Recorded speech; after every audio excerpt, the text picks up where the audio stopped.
Esprit Saint de Dieu, Esprit du ciel, descends parmi nous. Au nom de Jésus.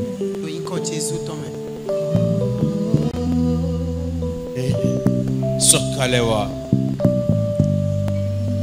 Pour Jésus. Minimo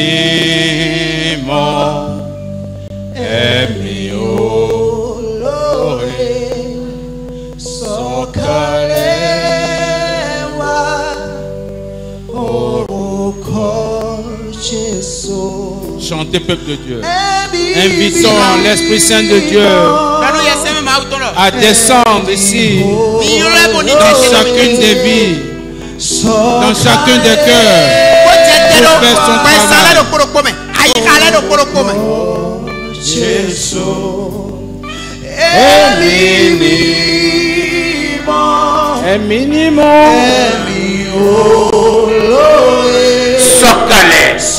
travail.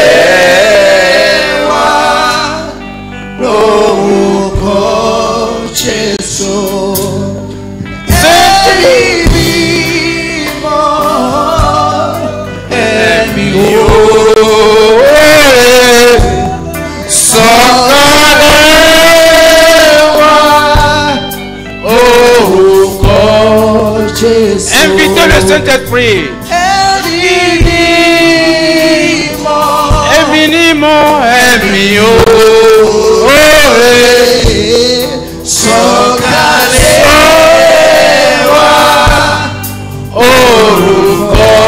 En français.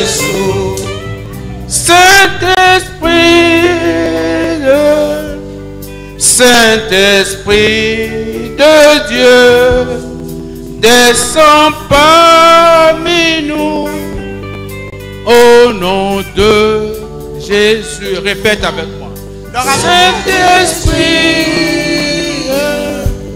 Saint-Esprit de Dieu, descends parmi nous au nom de Jésus.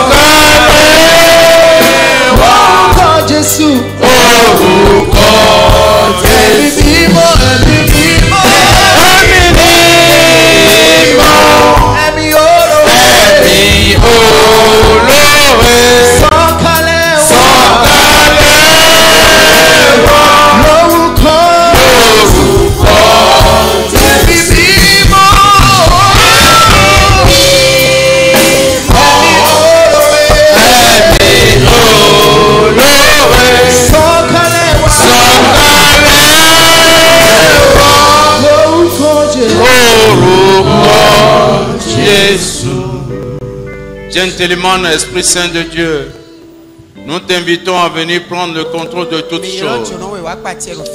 Viens, Esprit Saint de Dieu, parler à ton peuple. Toi qui connais le besoin de ton peuple, le besoin de tes cœurs, Seigneur, viens parler à ton peuple. Ne laisse aucun homme dire ce qu'il veut, mais utilise ma vie et ma voix pour parler à ton peuple. Et c'est en ton nom puissant que je me tiens ici. Amen.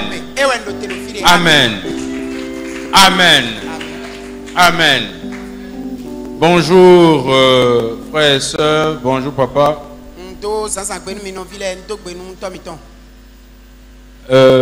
Nous sommes là ce matin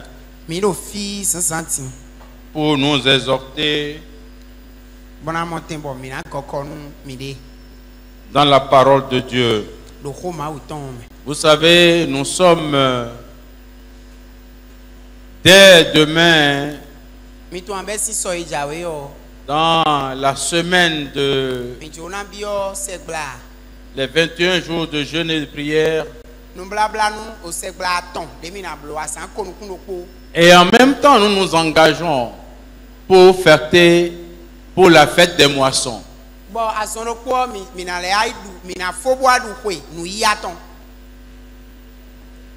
Nous allons nous exhorter ce matin pour préparer nos cœurs, pour que nos prières, nos jeûnes ont un sens, nous conduisent dans la maturité. La maturité que Dieu attend de son peuple pour lui permettre, avant de lui donner la mission d'aller et de moissonner pour lui. Amen. Dieu ne confie ce travail pas à n'importe qui. Il confie à ceux dans la vie desquels il s'est assuré que c'est lui-même qui travaille au travers. Amen. Vous savez, la fête des moissons est bien écrit que le plus grand miracle et la plus grande joie qu'on peut donner à Dieu, ce n'est pas simplement que nous nous présentons ici tous les dimanches et lui donnons le quête, mais d'apporter les gens des ténèbres à sa lumière. Et pour ça, ce n'est pas un enfant dans la maison de Dieu qui le fait. C'est des matures qui ont déjà cette vie et qui sont capables de partager. Donc Dieu ne confie pas cette mission-là à n'importe qui. La preuve dans la Bible, quand il parlait ici, là, il parlait à qui? Il parlait pas à la foule. Il parlait à qui? Il parlait à ses disciples. Les gens en qui il a constaté qu'ils ont quitté une étape avec lui de médiocrité et aller dans la perfection. Amen. C'est pour ça ce matin, le thème que je nous propose, c'est la maturité spirituelle comme un élément essentiel pour comprendre et partager le fardeau du Seigneur. Oui. La maturité spirituelle, c'est elle qui va nous permettre de comprendre afin de partager le fardeau de Dieu. Amen. Mais quand on parle de maturité spirituelle, c'est un élément très important, un défi important dans la vie du chrétien. Parce que quand nous avons lu la Bible, nous avons vu que la Bible disait que Jésus lui-même a eu besoin de croître en sagesse, en statut et en grâce. Donc nous-mêmes là, nous sommes appelés, en étant ici, à croître, à grandir en sagesse, en statut et en grâce comme le Seigneur. Et Paul disait aux Hébreux, dans, je crois, Hébreux 5 et suivant, il dit, vous êtes lents à comprendre. Précisément, il disait, vous êtes devenus lents à comprendre. Car vous avez encore besoin non de nourriture solide, mais du lait.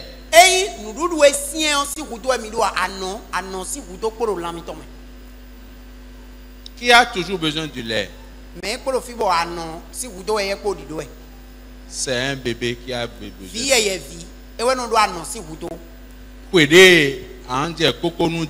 L'âge que tu auras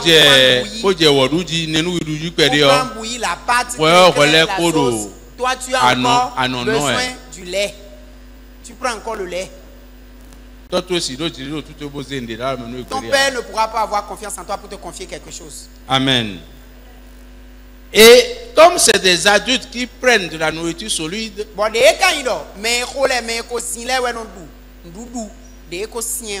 et la Bible dit que les adultes prennent de la nourriture solide. Comment? Par la pratique de la parole. J'ai souligné la pratique parce que ce n'est pas l'écoute de la parole. Ce n'est pas la lecture de la parole.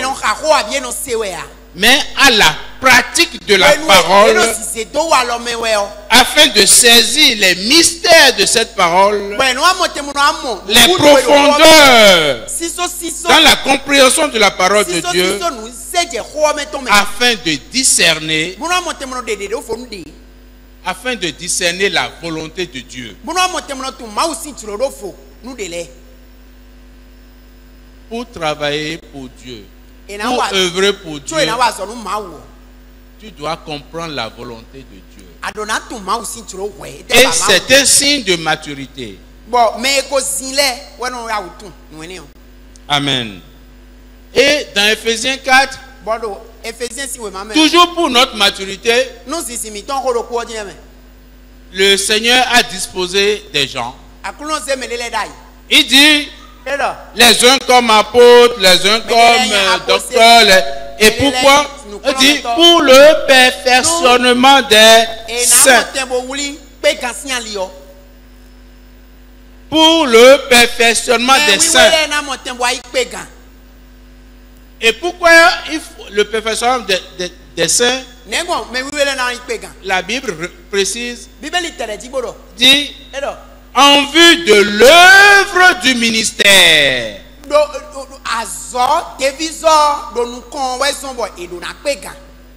Dieu a disposé des apôtres, Dieu a disposé des diacres, a disposé des évangéliques pour que nous passions d'une étape de médiocrité à la perfection. Mais pourquoi? Pour l'œuvre du ministère. Amen. Donc, pour œuvrer pour Dieu, tu dois rentrer dans la perfection, dans la maturité spirituelle. Amen. Et la maturité spirituelle n'est que quoi? C'est la mesure de la manifestation de la vie de Christ en nous.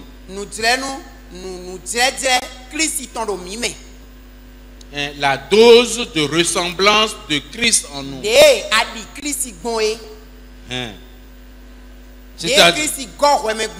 Oui, nous devons lui ressembler. Nous devons faire les choses qu'il devrait, à notre place, il devrait faire. Nous devons avoir le cœur de Dieu, les yeux de Dieu. Et c'est ça qui dénote de notre maturité spirituelle. Amen. Et quand la Bible précise pour dire que c'est en vue de l'œuvre du ministère, c'est que à chaque fois qu'on grandit, on mûrit, on se rend plus apte à avoir la confiance de Dieu pour qu'il nous confie un travail. Amen. Donc, c'est quitter notre étape de médiocrité pour aller vers la perfection.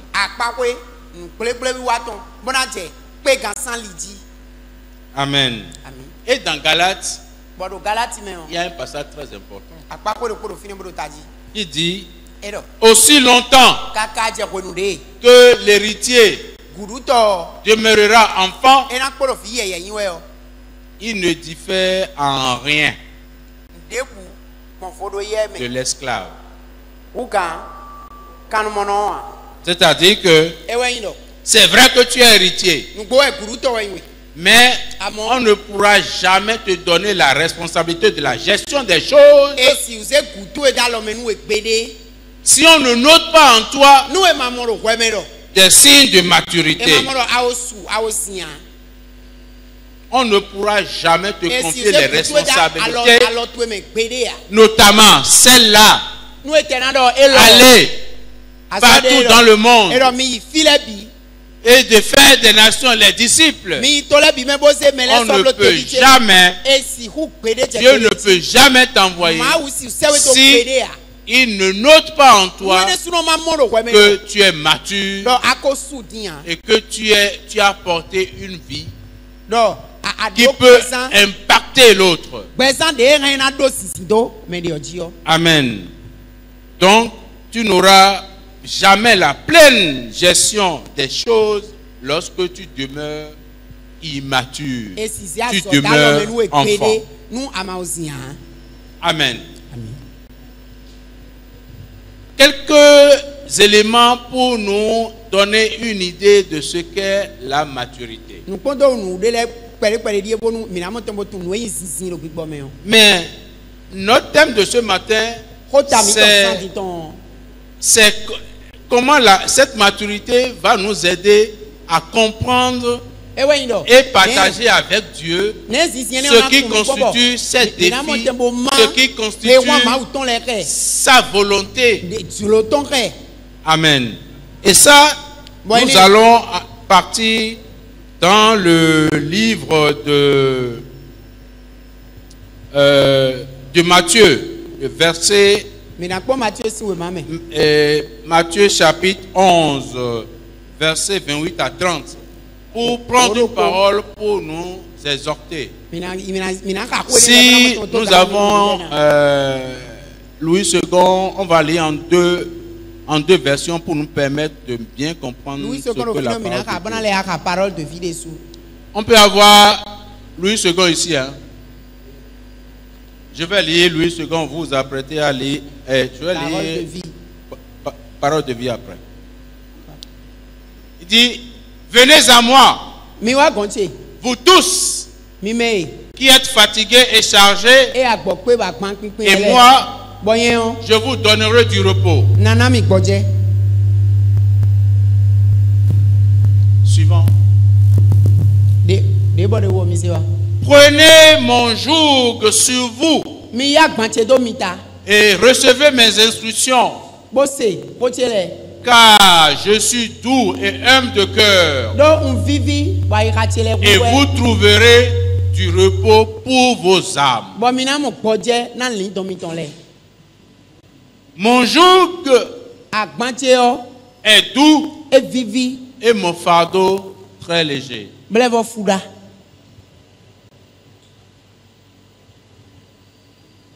On y va. C'est fini. C'est le 30. Venez auprès de moi. Tous qui portaient des charges très lourdes et qui êtes fatigués, et moi je vous donnerai le repos. Je ne cherche pas à vous dominer. Prenez donc, vous aussi, la charge que je vous propose et devenez mes disciples. Ainsi, vous trouverez le repos pour vous-même.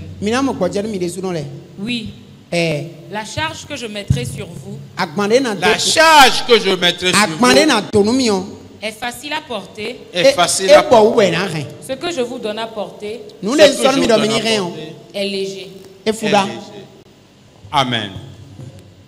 Vous savez, quand nous lisons ce passage, nous nous intéressons à la première partie. Voilà, Dieu a dit, venez à moi, vous tous qui êtes fatigués et chargés.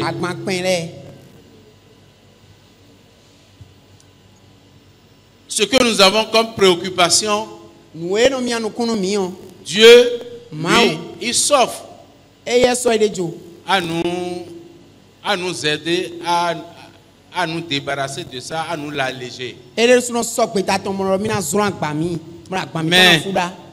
nous oublions le dernier pan de ce verset.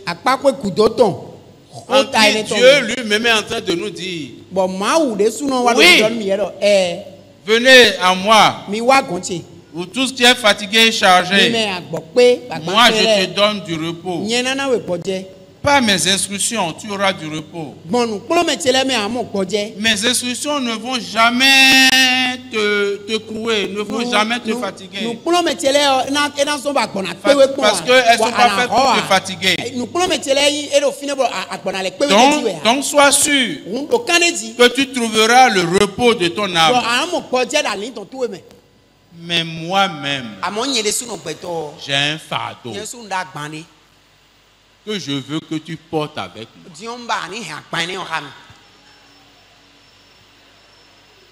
Moi-même, Dieu,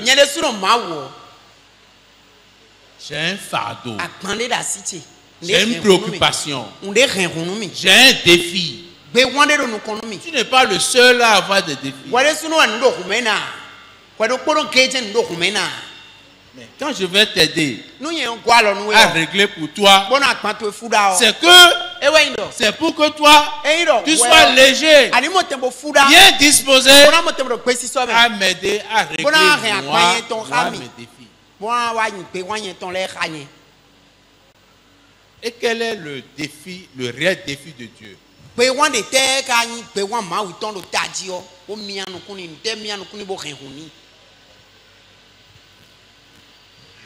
Il dit, je suis venu. Je suis venu pour chercher et trouver ceux qui sont perdus. C'est ça qui l'a préoccupé à cœur, ce qui tenait le cœur de Dieu pour sa venue.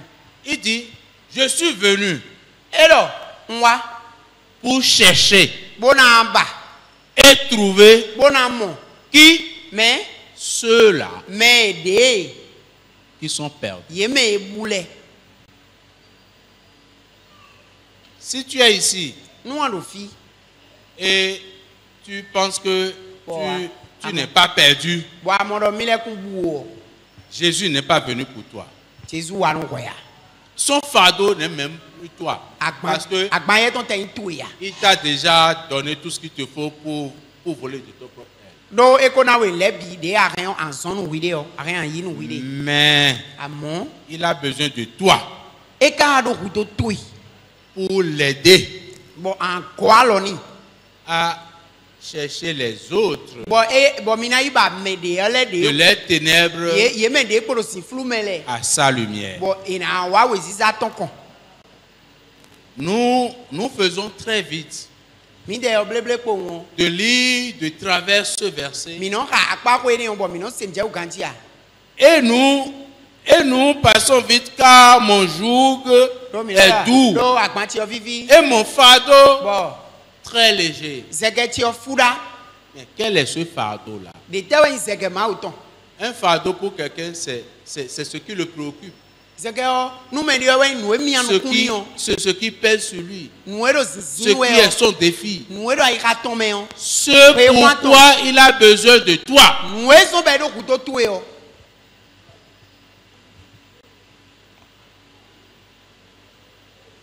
Si Dieu, à travers Jésus, investit sa vie en nous,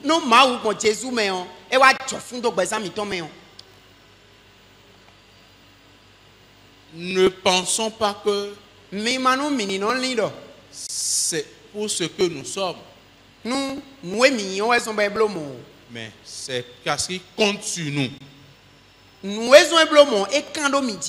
pour l'aider à régler ce défi-là. Ce défi que l'immature ne peut pas régler. Et dans Matthieu, quand il dit venez, je vais vous guérir pour que vous m'aidiez à régler mes problèmes. Donc, Beaucoup d'entre nous viennent au Seigneur pour avoir que le repos, pour avoir la paix, pour avoir la paix, sans se préoccuper du défi que Dieu même a. Vous savez, quand on est immature, ne pas comprendre ce défi, ne pas comprendre et partager avec Dieu ce défi-là, c'est signe d'immaturité.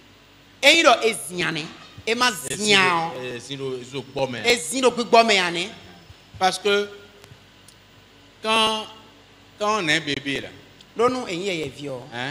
quand lui il a faim, il va crier, chapeauter, taper lui, il n'a que des réclamations, il n'a que des demandes. Un bébé, un immature, n'a que des réclamations, n'a que des demandes. On lui doit tout. Parce que lui-même n'a jamais été capable, n'est pas capable de faire quelque chose pour nous. Mais lorsque nous devenons spirituellement mûrs, on commence par comprendre que nous avons des devoirs, nous avons des responsabilités dans la maison de Dieu. Amen. Si nous sommes là et nous pensons que aller évangéliser, aller parler de Dieu, c'est l'affaire des pasteurs, c'est l'affaire des diacres, c'est l'affaire du groupe que le Seigneur a disposé, que ce n'est pas mon affaire. J'aimerais vous informer très humblement, frères et sœurs, que c'est le premier signe d'immaturité spirituelle. Amen. Que le Seigneur nous guérit de ça. Que le Seigneur ouvre nos yeux sur ses préoccupations. Nous parcourons la ville, même dans nos maisons, même dans nos cours, mais dans nos familles. Nous avons des gens qui ont besoin de Christ, qui ont besoin de la lumière, mais nous ne voyons pas. Le Seigneur, à toutes les occasions, nous montre le cœur des gens que nous côtoyons, les gens que nous côtoyons, en famille, dans nos boulots, dans l'administration, au marché. Mais nous ne voyons pas simplement parce que nous n'avons pas assez encore travaillé, pratiqué la parole au point que ça nous donne l'Esprit de Dieu capable d'être sensible à ces choses-là. Tu vas me dire que ta voisine de cour, elle t'a parlé mal.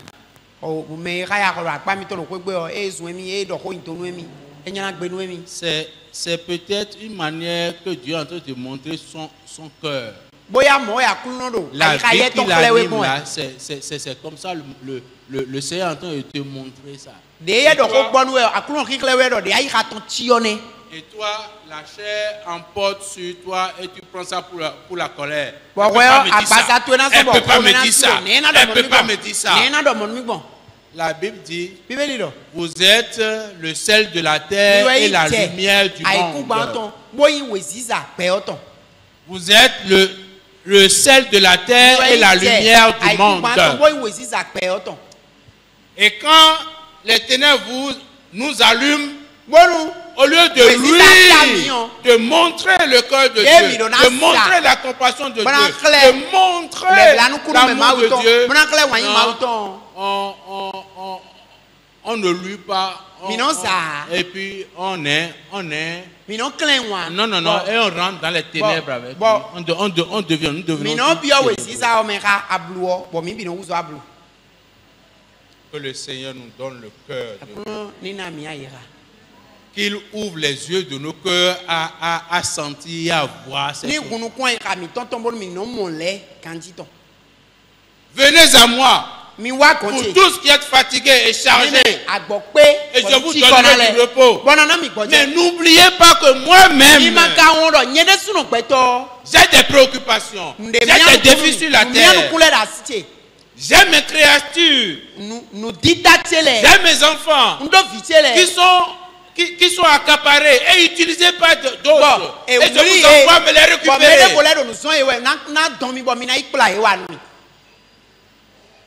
Nous voulons fêter la fête des moissons. Dieu va nous donner de fêter. Mais on ne peut pas fêter de manière pertinente quand on n'aurait pas fait tout ce que nous aurons à faire. La seule chose que le Seigneur nous demande, c'est ça. Toutes choses que nous ferons à Dieu et qui ne va pas nous amener là, nous ne le faisons pas pour Dieu.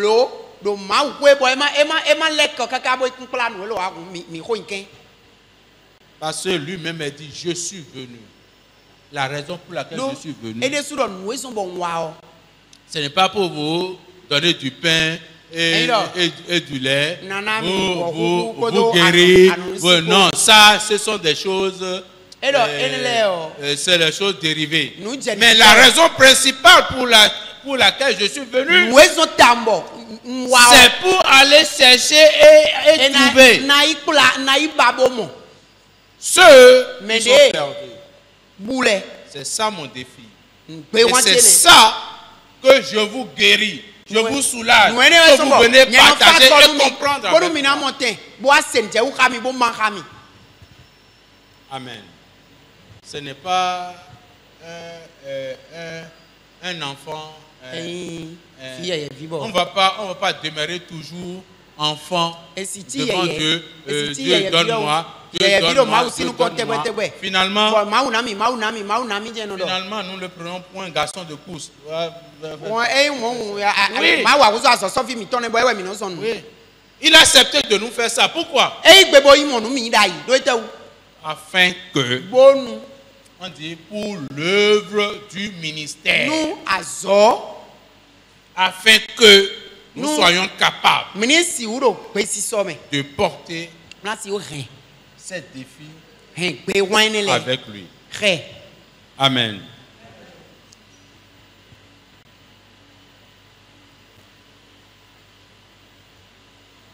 Dieu a besoin de nous pour les nations, pour les familles et notre société, dans nos lieux de travail.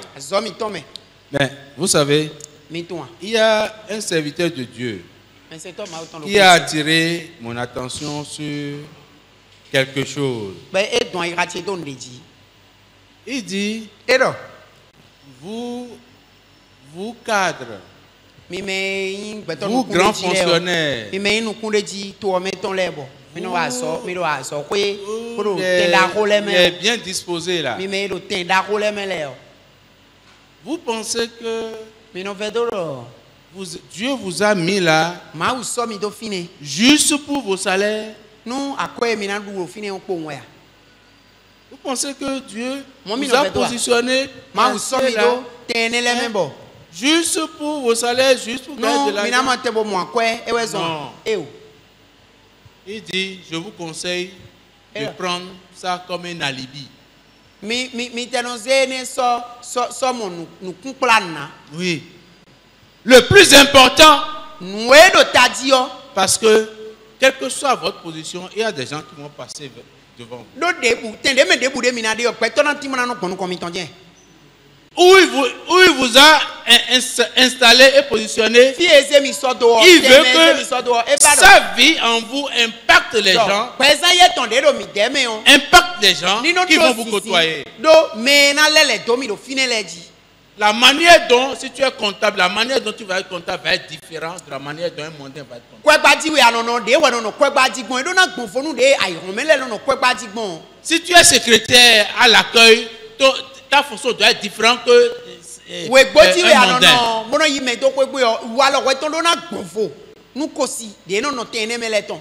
Même si tu es femme au marché là, ta manière de vendre doit refléter la vie de Dieu.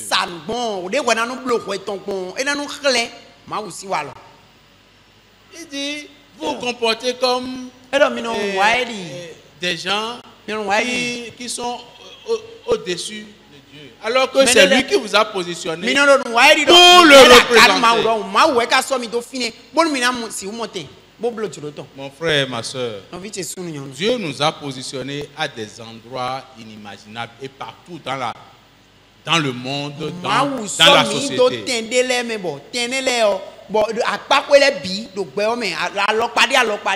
Sa volonté, son défi, son fardeau, c'est que nous puissions le révéler dans ces endroits-là. Que Christ soit vu en nous. S'il me donne d'être ministre, Christ va être vu en tant que ministre. En tant que député, Christ doit être vu. Je suis DG, Christ doit être vu. Même si je suis un gardien balayeur, Christ doit être vu.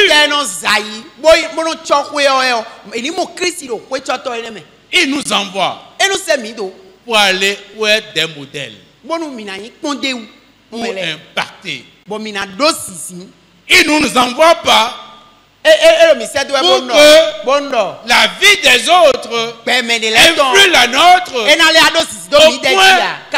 au point de nous emporter. Si ça nous emporte, c'est que nous ne sommes pas encore matures. Nous ne sommes pas encore enracinés. Nous ne sommes pas déjà matures. Que le Seigneur nous y aide.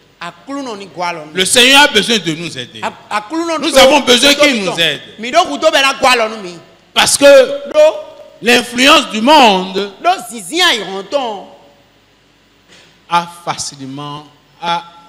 nous fascine tellement que si Dieu ne nous aide,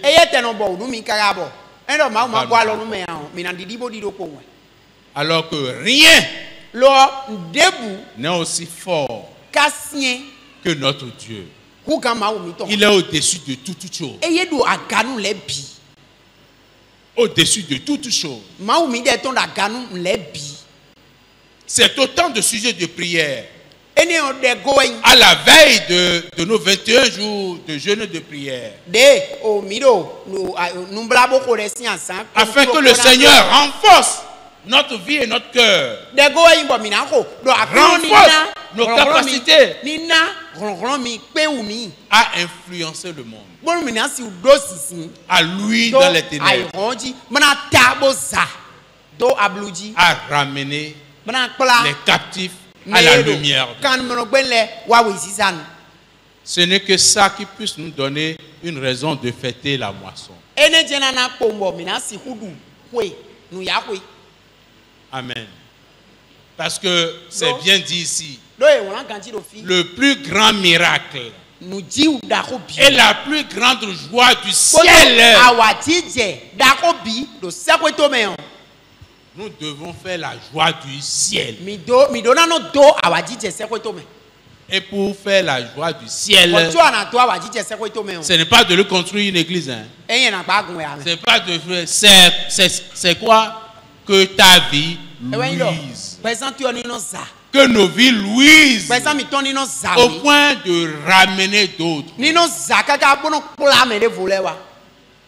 Il dit, allez et faire de toutes les nations des disciples. Nous sommes à quel pourcentage dans cette mission-là? Nous sommes en fin d'année, on peut faire le point. Chacun fait, dans nos administrations, on fait le point de nos PTA. Faisons chacun le point dans nos cœurs. Où est-ce qu'on en est? Que le Seigneur nous pardonne. Et nous change. Et nous change de priorité pour lui.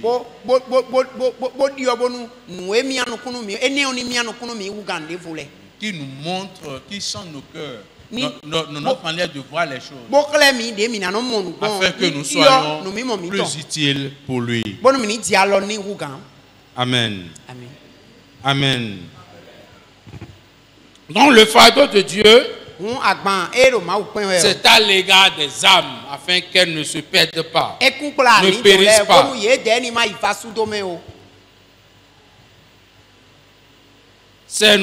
Donc c'est le moment pour nous d'aller délivrer les âmes qui sont en enfer, qui marchent dans les ténèbres.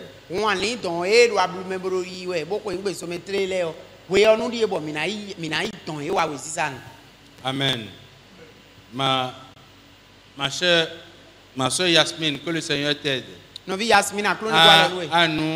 nous amener à cette étape-là, à nous conduire, à comprendre que la seule chose que Dieu nous donne essentiellement.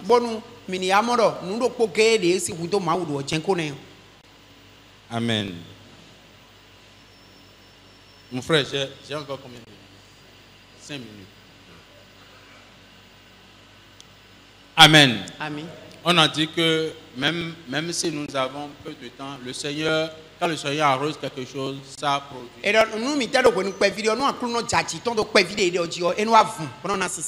Amen.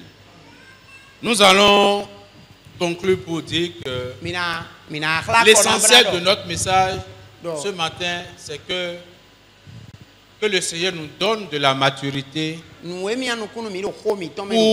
comprendre ces défis.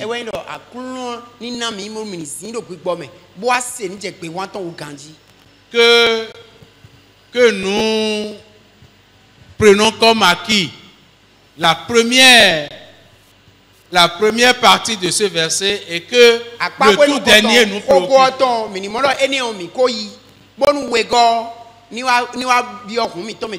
Le fardeau de Dieu n'est pas lourd, il est léger. Et on pourra l'assumer grâce à l'épanouissement que Dieu nous donne.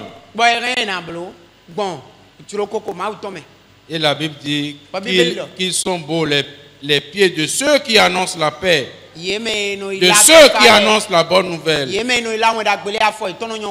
C'est Romain qui nous dit. Quand quelqu'un décide de se lever pour le cœur de Dieu, il verra Dieu se réjouir à son égard. Que le Seigneur se réjouisse à notre égard. Que nous donnons l'occasion à Dieu de se réjouir à notre égard. Et dit, si l'arbre porte du fruit, il le taille afin qu'il en porte de plus en plus.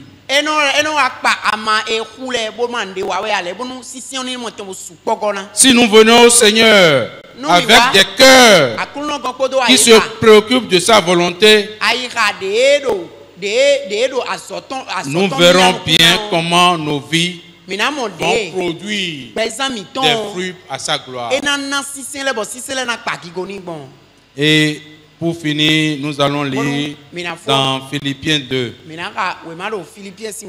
versets 19 à 21, et nous allons prendre des engagements par rapport à ça. Philippiens 2, 19 à 21, s'il vous plaît.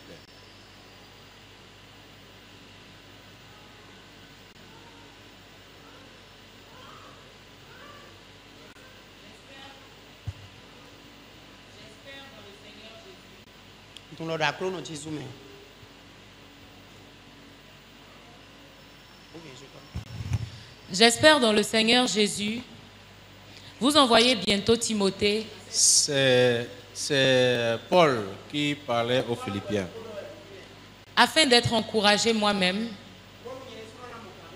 en apprenant ce qui vous concerne.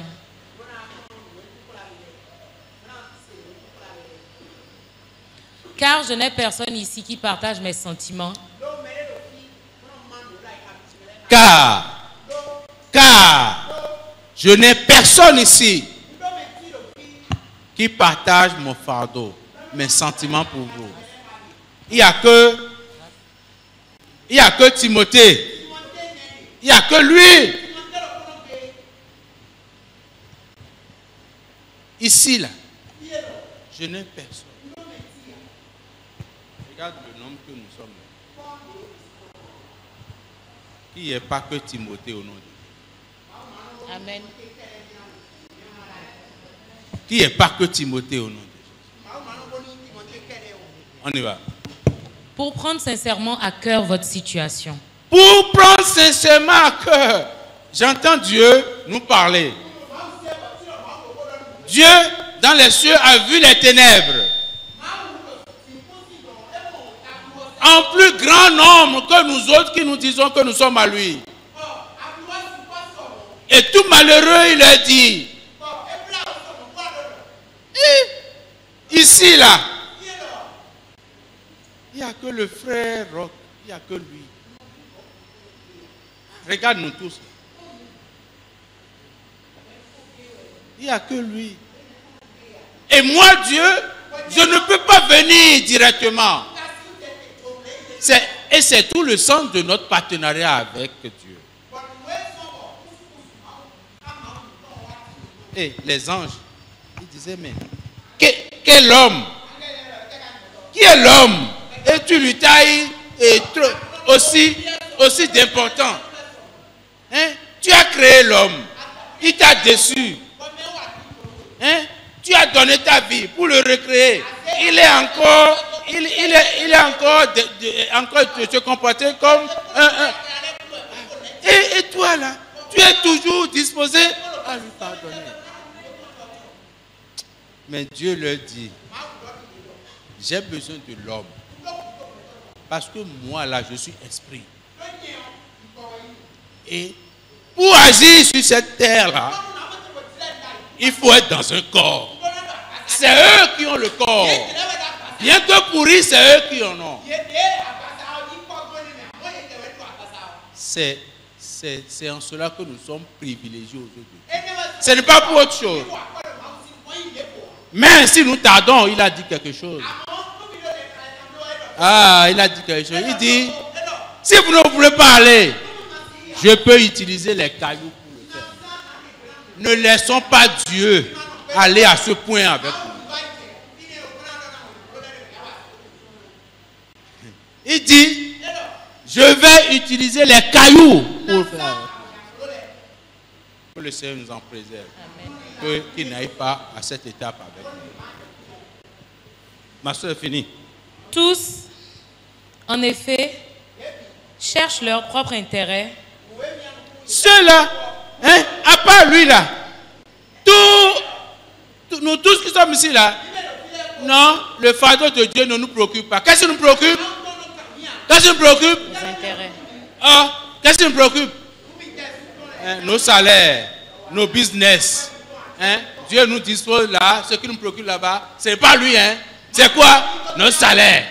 Et on est prêt à aller dans toutes les compromissions pour garantir ce salaire, pour garantir ce business, pour garantir ça. Que le Seigneur nous aide. Que le Seigneur nous aide. Que le Seigneur nous aide. Que le Seigneur nous aide. Que le Seigneur nous aide. Amen. Il n'y a que lui.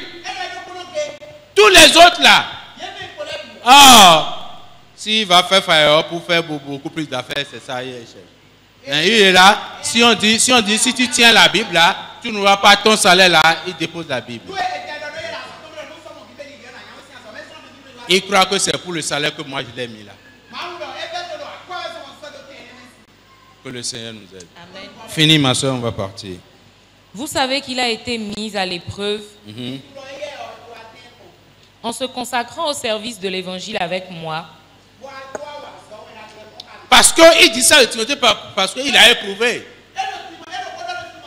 Il a éprouvé. Laissons nos vies éprouvées par le Seigneur. Il va témoigner de nous comme Paul a témoigné à Timothée. Quand Dieu ne t'utilise pas, il ne peut pas te témoigner. Il ne peut pas témoigner de toi.